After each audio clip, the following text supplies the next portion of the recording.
मुरली अमृत की धारा है धारा, जो देती दुखों से किनारा। मुरली अमृत की धारा है धारा, जो देती दुखों से किनारा। भूले जीवन में हो जाए शिव बाबा मुरली में समझाए, भूले जीवन में हो जाए। ओम शांति। 4 अप्रैल 2025 का महावाक्य है, मीठे बच्चे, अभी तुम पुरुषोत्तम बनने का पुरुषार्थ करते हो। पुरुषोत्तम है देवताएं, क्योंकि वह है पावन। तुम पावन बन रहे हो। प्रश्न है, बेहद के बाप ने तुम बच्चों को शरण क्यों दी है? उत्तर, क्योंकि हम सब रिफ्यूज के यानी किचरे के डिब्बे में पड़े हुए थे। बाप हमें किचरे के डिब्बे से निकाल गुलगुल बनाते हैं, आसुरी गुण वालों को दैवी गुणवान बनाते हैं। ड्रामा अनुसार बाप ने आकर हमें किचरे से निकाल एडॉप्ट कर अपना बनाया है। गीत है, यह कौन आया आज सवेरे सवेरे। ओम शांति। रात को दिन बनाने के लिए बाप को आना पड़े। अभी तुम बच्चे जानते हो कि बाप आया हुआ है। पहले हम शूद्र वर्ण के थे, शूद्र बुद्धि थे। वर्णों वाला चित्र भी समझाने के लिए बहुत अच्छा है। बच्चे जानते हैं हम इन वर्णों में कैसे चक्र लगाते हैं। अभी हमको परमपिता परमात्मा ने शूद्र से ब्राह्मण बनाया है। कल्प कल्प कल्प के संगम युगे हम ब्राह्मण बनते हैं। ब्राह्मणों को पुरुषोत्तम नहीं कहेंगे, पुरुषोत्तम तो देवताओं को कहेंगे। ब्राह्मण यहाँ पुरुषार्थ करते हैं पुरुषोत्तम बनने के लिए। पतित से पावन बनने के लिए ही बाप को बुलाते हैं। तो अपने से पूछना चाहिए, हम पावन कहाँ तक बन रहे हैं? स्टूडेंट भी पढ़ाई के लिए विचार सागर मंथन करते हैं ना, समझते हैं इस पढ़ाई से हम यह बनेंगे। तुम बच्चों की बुद्धि में है कि अभी हम ब्राह्मण बने हैं देवता बनने के लिए। यह है अमूल्य जीवन, क्योंकि तुम ईश्वरीय संतान हो। ईश्वर तुमको राजयोग सिखला रहे हैं, पतित से पावन बना रहे हैं, पावन देवता बनते हैं। वर्णों पर समझाना बहुत अच्छा है। सन्यासी आदि इन बातों पर नहीं ठहरेंगे। बाकी 84 जन्मों का हिसाब समझ सकते हैं। यह भी समझ सकते हैं कि हम सन्यास धर्म वाले 84 जन्म नहीं लेते हैं। इस्लामी बौद्धि आदि भी समझेंगे, हम 84 जन्म नहीं लेते हैं। हाँ, पुनर्जन्म लेते हैं, परंतु कम। तुम्हारे समझाने से झट समझ जाएंगे। समझाने की भी युक्ति चाहिए। तुम बच्चे यहाँ सम्मुख बैठे हो तो बाबा बुद्धि को रिफ्रेश करते हैं, जैसे और बच्चे भी यहाँ आते हैं रिफ्रेश होने के लिए। तुमको तो रोज बाबा रिफ्रेश करते हैं कि यह धारणा करो। बुद्धि में यही ख्याल चलते रहे, हम 84 जन्म कैसे लेते हैं, कैसे शूद्र से ब्राह्मण बने हैं, ब्रह्मा की संतान ब्राह्मण। अब ब्रह्मा कहाँ से आए? बाप बैठ समझाते हैं, हम इनका नाम ब्रह्मा रखते हैं। यह जो ब्रह्मा कुमार कुमारियां है, यह फैमिली हो गए तो जरूर एडॉप्टेड है। बाप ही एडॉप्ट करेंगे, उनको बाप कहा जाता है, दादा नहीं कहेंगे।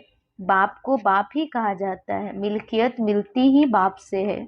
कोई चाचा मामा व बिरादरी वाला भी एडॉप्ट करते हैं। जैसे बाप ने सुनाया था, एक बच्ची कीचड़ के डिब्बे में पड़ी थी, वह कोई ने उठाए जाकर किसको गोद में दी, क्योंकि उनको अपना बच्चा नहीं था। तो बच्ची जिनकी गोद में गई उनको ही मम्मा बाबा कहने लग पड़ेगी ना। यह फिर है बेहद की बात। तुम बच्चे भी जैसे बेहद के किचरे के डिब्बे में पड़े थे, विषय बैतरणी नदी में पड़े थे, कितने गंदे हुए पड़े थे। ड्रामा अनुसार बाप ने आकर उस किचरे से निकाल तुमको एडॉप्ट किया है। तमो प्रधान को किचरा ही कहेंगे ना। आसुरी गुण वाले मनुष्य है, दे अभिमानी। काम क्रोध भी बड़े विकार है ना। तो तुम रावण के बड़े रिफ्यूज में पड़े थे, वास्तव में रिफ्यूजी भी है। अब तुमने बेहद के बाप की शरण ली है, रिफ्यूज से निकल गुलगुल देवता बनने। इस समय सारी दुनिया रिफ्यूज के बड़े डिब्बे में पड़ी है। बाप आकर तुम बच्चों को किचरे से निकाल अपना बनाते हैं, परंतु किचरे के रहने वाले ऐसे हिरे हुए हैं जो निकालते हैं फिर भी किचरा ही अच्छा लगता है। बाप आकर बेहद के किचरे से निकालते हैं, बुलाते भी हैं कि बाबा आकर हमको गुलगुल बनाओ, कांटों के जंगल से निकाल फ्लावर बनाओ, खुदाई बगीचे में बिठाओ। अब असुरों के जंगल में पड़े हैं। बाप तुम बच्चों को गार्डन में ले चलते हैं। शूद्र से ब्राह्मण बने हैं, फिर देवता बनेंगे। यह देवताओं की राजधानी है, ब्राह्मणों की रजाई है नहीं। भल पांडव नाम है, परंतु पांडवों को रजाई नहीं है। रजाई प्राप्त करने के लिए बाप के साथ बैठे हैं। बेहद की रात तब पूरी हो, बेहद का दिन शुरू होता है। गीत सुना ना, कौन आया सवेरे सवेरे। सवेरे सवेरे आते हैं रात को मिटाए, दिन बनाने, अर्थात स्वर्ग की स्थापना, नर्क का विनाश कराने। यह भी बुद्धि में रहे तो खुशी हो। जो नई दुनिया में उच्च पद पाने वाले हैं, वह कभी अपना आसुरी स्वभाव नहीं दिखाएंगे। जिस यज्ञ से इतना उच्च बनते हैं, उस यज्ञ की बहुत प्यार से सेवा करेंगे। ऐसे यज्ञ में तो हड्डियां भी दे देनी चाहिए। अपने को देखना चाहिए, इस चलन से हम उच्च पद कैसे पाएंगे। बेसमझ छोटे बच्चे तो नहीं है ना, समझ सकते हैं राजा कैसे प्रजा कैसे बनते हैं। बाबा ने रथ भी अनुभवी लिया है, जो राजाओं आदि को अच्छी रीति जानते हैं। राजाओं के दास दासियों को भी बहुत सुख मिलता है, वह तो राजाओं के साथ ही रहते हैं, परंतु कहलाएंगे तो दास दासी। सुख तो है ना, जो राजा रानी खाए वह उनको मिले, बाहर वाले थोड़े ही खा सकते हैं। दासियों में भी नंबरवार होती है, कोई श्रृंगार करने वाली, कोई बच्चों को संभालने वाली, कोई झाड़ू आदि लगाने वाली। यहाँ के राजाओं को इतने दास दासियां हैं, तो वहाँ कितने ढेर होंगे। सब पर अलग अलग अपनी चार्ज होती है, रहने का स्थान अलग होगा। वह कोई राजा रानी जैसे सजाया हुआ नहीं होगा। जैसे सर्वेंट क्वार्टर्स होते हैं ना, अंदर आएंगे जरूर, परंतु रहते सर्वेंट क्वार्टर्स में हैं। तो बाप अच्छी रीति समझाते हैं, अपने पर रहम करो। हम ऊंचे थे ऊंच बने, हम अभी शूद्र से ब्राह्मण बने हैं, अहो सौभाग्य। फिर देवता बनेंगे। यह संगम युग बहुत कल्याणकारी है, तुम्हारी हर बात में कल्याण भरा हुआ है। भंडारे में भी योग में रह भोजन बनाए तो बहुतों का कल्याण भरा हुआ है। श्रीनाथ द्वारे में भोजन बनाते हैं, बिल्कुल ही साइलेंस में। श्रीनाथ ही याद रहता है। भक्त अपनी भक्ति में बहुत मस्त रहते हैं। तुमको फिर ज्ञान में मस्त रहना चाहिए। श्री कृष्ण की ऐसी भक्ति होती है, बात मत पूछो। वृंदावन में 2 बच्चियां हैं, पूरी भक्तिन है। कहती है बस हम यहाँ ही रहेंगी, यहाँ ही शरीर छोड़ेंगी श्री कृष्ण की याद में। उनको बहुत कहते हैं अच्छे मकान में चलकर रहो, ज्ञान लो। बोलती है हम तो यहाँ ही रहेंगी, तो उसको कहेंगे भक्त शिरोमणि। श्री कृष्ण पर कितना न्यौछावर जाते हैं। अभी तुमको बाप पर न्यौछावर होना है। पहले पहले शुरू में शिव बाबा पर कितने न्यौछावर हुए, ढेर के ढेर आए। जब इंडिया में आए तो बहुतों को अपना घर बार याद पड़ने लगा, कितने चले गए। ग्रहचारी तो बहुतों पर आती है ना, कभी कैसी दशा कभी कैसी दशा बैठती है। बाबा ने समझाया है, कोई भी आए तो बोलो कहाँ आए हो। बाहर में बोर्ड देखा, ब्रह्मा कुमार कुमारियां, यह तो परिवार है ना। एक है निराकार परम पिता परमात्मा, दूसरा फिर प्रजापिता ब्रह्मा भी गाया हुआ है। यह सब उनके बच्चे हैं। दादा है शिव बाबा, वर्षा उनसे मिलता है, वह राय देते हैं मुझे याद करो तो तुम पतित से पावन बन जाएंगे। कल्प पहले भी ऐसी राय दी थी। कितनी ऊंची पढ़ाई है, यह भी तुम्हारी बुद्धि में है। हम बाप से वर्षा ले रहे हैं। तुम बच्चे मनुष्य से देवता बनने की पढ़ाई पढ़ रहे हो। तुम्हें जरूर दैवी गुण धारण करने हैं। तुम्हारा खान पान बोल चाल कितना रॉयल होना चाहिए। देवताएं कितना थोड़ा खाते हैं, उनमें कोई लालच थोड़े ही रहती है। 36 प्रकार के भोजन बनते हैं, खाते कितना थोड़ा है। खान पान की लालच रखना, इसको भी आसुरी चलन कहा जाता है। दैवी गुण धारण करने हैं तो खान पान बड़ा शुद्ध और साधारण होना चाहिए। परंतु माया ऐसी है जो एकदम पत्थर बुद्धि बना देती है, तो फिर पद भी ऐसा मिलेगा। बाप कहते हैं अपना कल्याण करने के लिए दैवी गुण धारण करो। अच्छी रीति पढ़ेंगे पढ़ाएंगे तो तुमको ही इजाफा मिलेगा। बाप नहीं देते हैं, तुम अपने पुरुषार्थ से पाते हो। अपने को देखना चाहिए कहाँ तक हम सर्विस करते हैं, हम क्या बनेंगे। इस समय शरीर छूट जाए तो क्या मिलेगा। बाबा से कोई पूछे तो बाबा झट बता दे कि इस एक्टिविटी से समझा जाता है यह फलाना पद पाएंगे। पुरुषार्थ ही नहीं करते तो कल्पांतर के लिए अपने को घाटा डालते हैं। अच्छी सर्विस करने वाले जरूर अच्छा पद पाएंगे। अंदर में मालूम रहता है यह दास दासी जाकर बनेंगे, बाहर से कह नहीं सकते। स्कूल में भी स्टूडेंट समझते हैं हम सीनियर बनेंगे व जूनियर। यहाँ भी ऐसे हैं, सीनियर जो होंगे वह राजा रानी बनेंगे, जूनियर कम पद पाएंगे। साहूकारों में भी सीनियर और जूनियर होंगे, दास दासियां में भी सीनियर और जूनियर होंगे। सीनियर वालों का दर्जा ऊंच होता है। झाड़ू लगाने वाली दासी को कभी अंदर महल में आने का हुक्म नहीं रहता। इन सब बातों को तुम बच्चे अच्छी रीति समझ सकते हो, पिछाड़ी में और भी समझते जाएंगे। ऊंच बनाने वालों को फिर रिगार्ड भी रखना होता है। देखो कुमार का है वो सीनियर है तो रिगार्ड रखना चाहिए। बाप बच्चों का ध्यान खिंचवाते हैं, जो बच्चे महारथी है उनका रिगार्ड रखो। रिगार्ड नहीं रखते तो अपने ऊपर पाप का बोझा चढ़ाते हैं। यह सब बातें बाप ध्यान में देते हैं।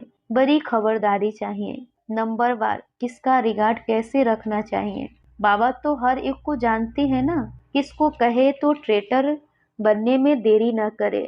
फिर कुमारियों माताओं आदि पर भी बंधन आ जाते हैं, सितम सहन करने पड़ते हैं। बहुत करके माताएं ही लिखती है, बाबा हमको यह बहुत तंग करते हैं, हम क्या करें। अरे तुम कोई जानवर थोड़े ही हो जो जबरदस्ती करेंगे। अंदर में दिल है तब पूछती हो क्या करो। इसमें तो पूछने की बात नहीं है। आत्मा अपना मित्र है, अपना ही शत्रु है, जो चाहे सो करे। पूछना माना दिल है।